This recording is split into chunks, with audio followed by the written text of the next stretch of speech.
Hello mga ka-viewers! Welcome back po sa aming channel. Magandang umaga po sa inyong lahat. Magandang umaga sa inyong lahat. Magma-manual car wash muna tayo ngayon. Kasi tingnan nyo naman ang dungis-dungis ni Subi. Ayan. Para matanggal lang. May chance na mag-snow bukas pero try natin. Oo, may forecast ng snow bukas. Mabawas lang yung dumi-dumi kasi sobra na eh. Lagay mo $2. So, ako po yung naka-assign na mag-car wash ngayon. Tubig po yan, basta rinse. Okay? Parang ayaw pa. Tabi ka doon, tabi. Oh! Nilak mo ta?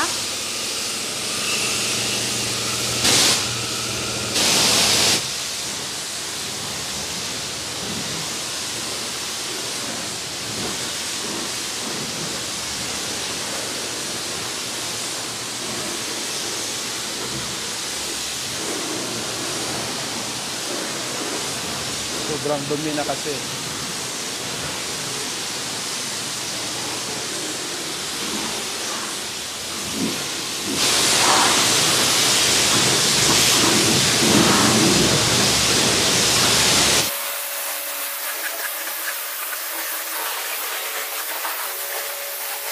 Kaya medyo malabo kasi makausok dito eh. Oh! Tapos na agad yung dos? Bus na yan? Oo.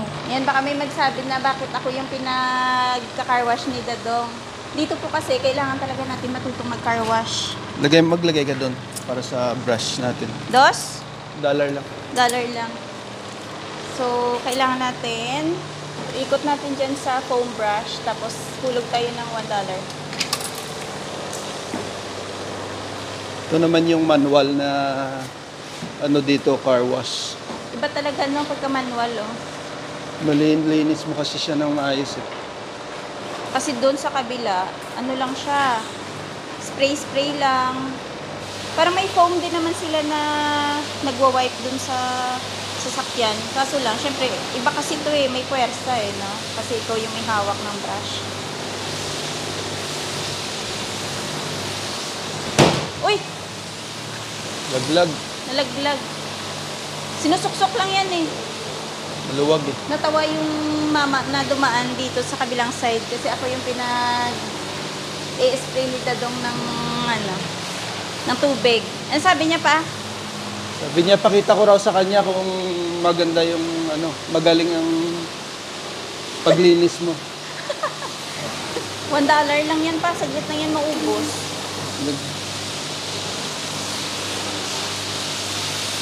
Dito siguro mauubos namin mga $5 to $6. So, mas mura pa rin siya kumpara mo dun sa touchless.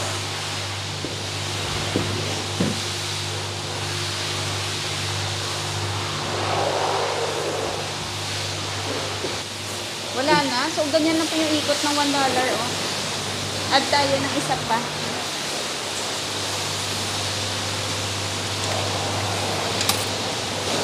Yung mauubos mo talaga dito sa pagbabrush na may shampoo, $2. Pero pagka maliit na yung sasakyan mo, pwede na $1 lang.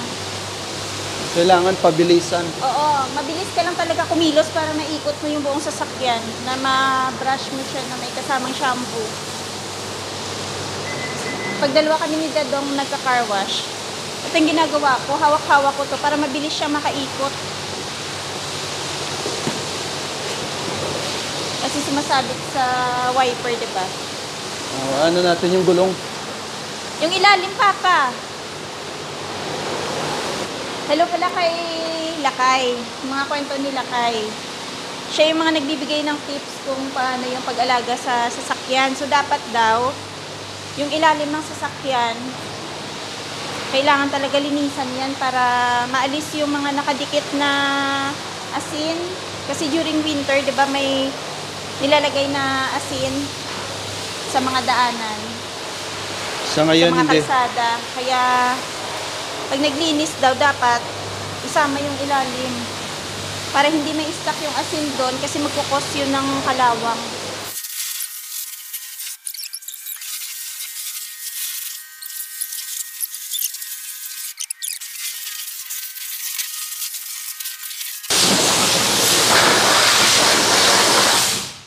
Okay. Oh. Tapos na. Magaling lahat. 6. Yun.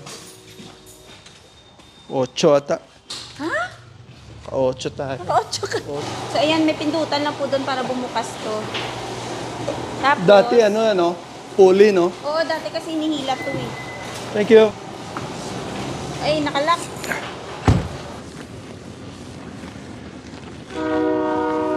Ay, tren.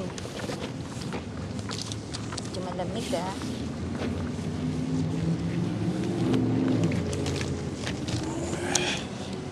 Bakit sa kamay? Malamig. -16 kasi ngayon yung real feel. Tapos, ayan o, hangin. Medyo malakas. Kasi pag hindi mo to pinunasan, yung mga gilid-gilid ng pinto, didikit pagka kinabukasan na lalamig. Tapos may snow pa naman din. Pero mabilis siya matuyo pa, no? Kasi malakas ang hangin.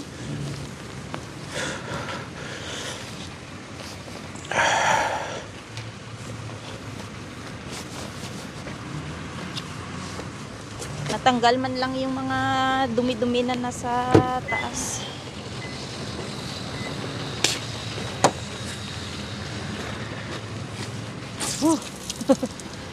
Lamig. Ayan. Ito yung mga side na to yung pinupunasan namin. Ayan, sa gilid. Kasi pag may tubig-tubig pa to, tapos iwanan mo lang siya. Yun nga, didikit. Malamig sa kamay.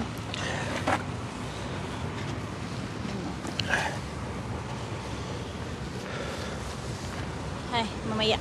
Hinako. Masok muna ako. Sakit sa kamay. Oh, grabe, para ako na frostbite. Frostbite yung isa. Masakit. Hindi na paghandaan. Yan o. Dito lang kami sa heater ng sasakyan. Nagpapawarm. Sakit no? Tumutusok. Grabe.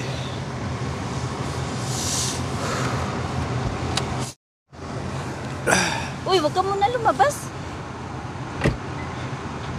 Yung wiper. So, pwede na yan. At least na punasan na natin pa yung mga dumi-dumi. Bumili lang po kami ng konting gulay dito sa Giant Tiger. At dadaan pa ba tayo ng Canadian Tire? Yun lang naman bibilin, di ba? Papa? Ika, daan tayo. O sige. Kasi kulang po yung lupa namin na para dun sa pagtanim ng seeds. Kaya kailangan namin bumili ng isang sako lang. Para makumpleto namin yung mga itatanim namin dun. Yung mga bulaklak kasi hindi pa namin na itanim eh. Tsaka ano pa ba yun? Yung hindi natin na tanim pa? So far, wala naman. Kung ano pang maisip natin. Nag-iisipan pa pala niya. Akala ko nakaplano na lahat ng mga itatanim. Kaon to. Oo. Ha? Ayusin mo. Ayan, kuha ka na yan. Itlog ng... itlog. Tray ng mga itlog. Sa tray. Ayan, maganda din yung mix pa. No? Same lang naman sila ng price.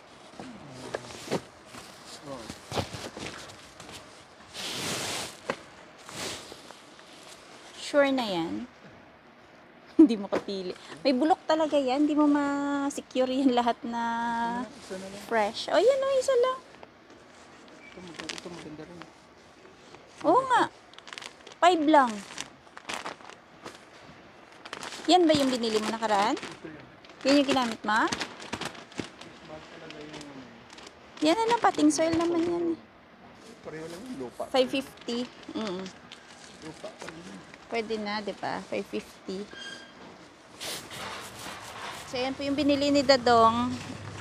May lupa na po kami. Mayaman na kami kasi may lupa. Ayan lang. Taniman, tsaka onions. Yung onions kasi maganda yan eh. Kahit na ihang mo lang siya or ilagay mo lang sa basket, matagal siyang masira. So maganda yung may ganyang tanim tayo. Parang na frostbite yung paa ko. So dito po sa amin ngayon, Huwebes Santo. Pero may mga pasok pa yung mga bata. Unlike sa atin, 'di ba, pagka Holy Week, wala nang pasok mga bata. Dito bukas lang sila walang pasok, tsaka next week. Next week bale, Easter break nila. Buong linggo. So, medyo matagal yung bakasyon nila. At bukas, bukas ba o Sabado pa? Pwede na ako magluto ng ano pa, no? Magluto tayo ng bilo-bilo. Para meron tayong pang, di ba pagka Biyernes Santo sa atin, nagluluto ng mga kakanin. So sa amin yun, bilo-bilo lang. Biyernes ba yun? Ginatan. Linggo. Linggo, ewan ko. Kasi yung iba naman, pagka syempre walang ginagawa sa bahay, dapat may mga ganong pagkain, diba? Biyernes Santo ata yun dati. Ewan ko, kasi hindi naman kami dito talagang nag-celebrate ng ganun eh. Diba sa atin, lalo sa probinsya, diba, may mga suman, biko, mga ganyan. So dito, kung maisipan lang namin na, halimbawa, crave ka ng ginatan, yan. Kapagluto. Matanda kung ano yung mga ganapan sa Holy Week. Sa atin, syempre, pag Holy Week, ano yun eh, Via Crucis, yung mga ganun, diba? Tapos, yun yung mag-iikot ka sa ano pa, yung 12 na station. Ganun dati yung ginagawa namin. Ewan ko, eto, nag-Via Crucis ka ba?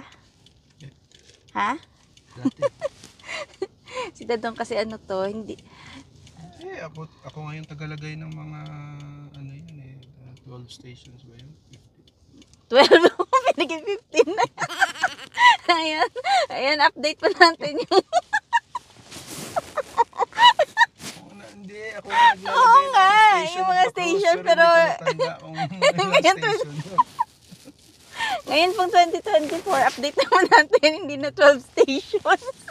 Ilan na ba? 14. Pero ano, joke lang, ano lang po yan. Kasi, Hindi totoo yun. Ako yung kinukuha ng tita. Tagalagay ko, ng ano? tagalagay ng mga mga Station. cruise, mga ganon. Tapos may ano pa yan, no? Sa amin dati, Di ba uso sa atin yung ano, sa mga bahay-bahay yun pa eh. yung uso sa Pinas, hindi. Yung may mga Sa street inyo na, yun. Oo. Yung street na yun, doon yun maglalagay, ikutin yan yung buong street na yan, paikot. Nandun yung mga cruise. Sa amin naman, halimbawa, syempre sa inyo medyo madaming kabahayan eh. Sa amin kasi, ano lang, pailan-ilan yung bahay, tapos yung kapitbahay namin nandun sa dulo. Sabihin mo kapitbahay pero ang layo. Tapos, alam mo yung daanan mo, mga katubukan, ganyan, iikutin yan. Kung saan naka-station yung mga unang cruise, pangalawa, tatlo. Ayun, hanggang sa may ikot, papunta na dun sa chapel ata, yung pinakahuli. Yun yung ginagawa namin dati. Delikado ko na sa inyo. Oo, delikado. Hindi kasi, that time naman, wala namang, ano eh, wala namang mga pasaway, di ba, na pwede kang harangan sa daan. Walang ganun. Ngayon, nakakatakot na yung mag-Station of the Cross kasi, yun nga, marami ng pasaway. May hindi mo alam pala yung daanan mo, may mga, ano doon, di ba? Mga masasamang loob. Hindi naman, ano, kasi marami naman kayo. Oo, marami naman. Marami namang mga kasamahan yun. Kasi, ano yun eh, nagpe-pray, nagro-rosary, habang ano. Sa tagal na kasi, syempre na hindi ko na na-experience, parang hindi ko na masyado maalala. Diba? O, ito pala. Saan na yung mic mo? Andin eh. Dito na pala. May, ano pa pa yun, may nagtatanong sana eh. Ang sabi ni Kabayan, 100k daw papa yung sahod niya. Tapos may magandang bahay, dalawa lang yung anak. Yung misis daw niya is nag-online business. So, na-cover ng misis niya, na-cover ng income ng misis niya yung utilities nila, groceries, mga ganyan. So, ang tanong niya, Ano ang tanong ni kabayan? maganda pa ba na magpunta siya sa Canada? Silang mag-anak pala? Tapos, sa ganong status ng buhay nila? Worth it pa bang pumunta sila dito sa Canada sa ganitong sitwasyon na, aware sila na sa panahon ngayon, marami ng mga nakikita silang mga vlog, mga news na mahirap na nga daw yung buhay dito. Pahirapan na yung pagpasok, ganyan. So parang gusto nilang mag-migrate dito. Dahil meron naman silang ipon dahil malaki nga yung kinikita niya. 100k sa atin, malaki na yan, 'di ba? Nakaipon na sila kasi syempre matagal na rin siyang nag-work. So ganun, parang gusto niya mag-migrate sila dito. Dalawa lang naman yung anak nila. Mag-migrate ka dito para lang naman kumita ng malaking pera, wag na. Kasi kung ang purpose mo ay kumita para sa future ng mga anak mo, dyan ka na lang magnegosyo at saka mag-ipon ng maigi para sa future ng mga anak mo. At saka pagdating dito, ano ba yung tatrabahuin niya? Ano ba ang magiging trabaho niya dito? Nakikita siya ng ganun kalaki. Kasi sa totoo lang, andito tayo nag-abroad para sa pera, para sa future ng mga anak natin.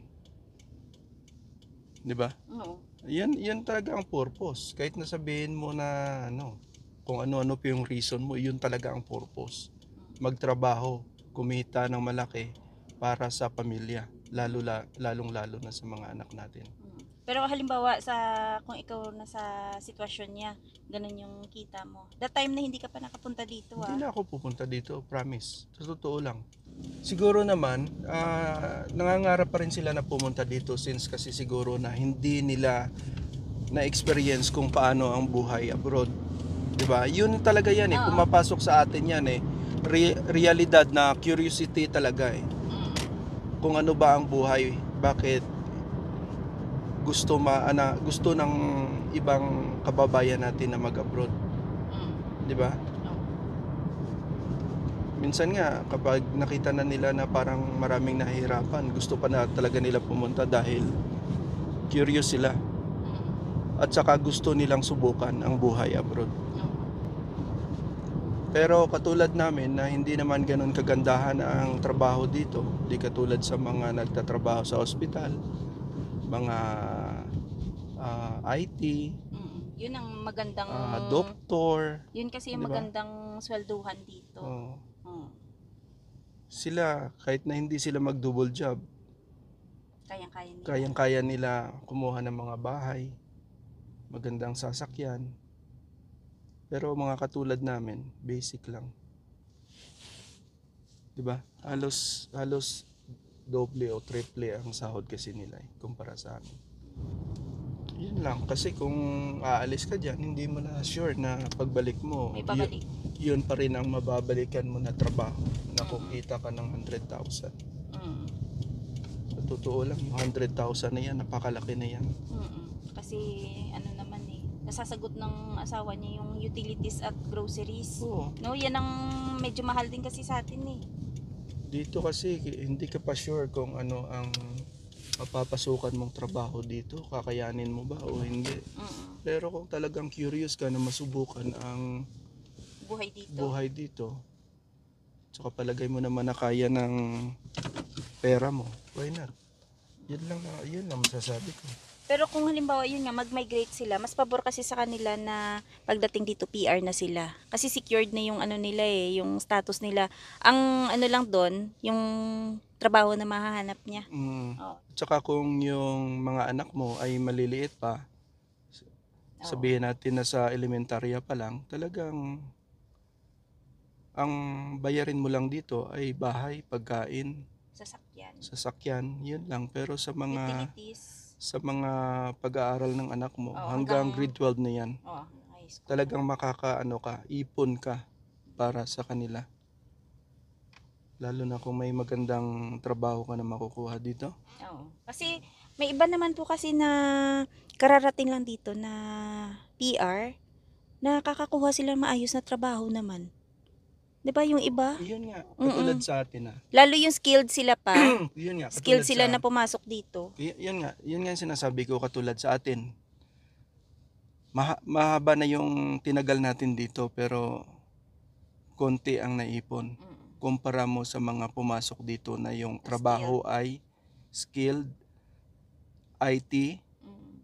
'di ba? Mga nagtatrabaho sa ospital, Oo, sa healthcare. 'di ba? Maganda yung mga Mas malaki kasi ang sahuran. kinikita nila eh. Mm. Tapos ang overtime sa kanila, Mas malaki pa, oo, mas mataas. marami ang overtime sa kanila. Mm. Di katulad sa amin na dumami na yung tao, nag-less ang overtime. Oo. Lalo na kapag andito yung family nyo kasi ang dami niyong bayarin dito eh. Bahay, kapag kukuha kayo ng apartment, let's say, babayaran nyo do ay utilities, sabihin na lang natin na 300, diba? Yung phones nyo, dalawa kayo. Mm. Plus sa mga anak mo, kung malalaki ang anak mo, siyempre, ano yun, kasama yung mga anak nyo. Yun ang marami kayong dapat I-consider.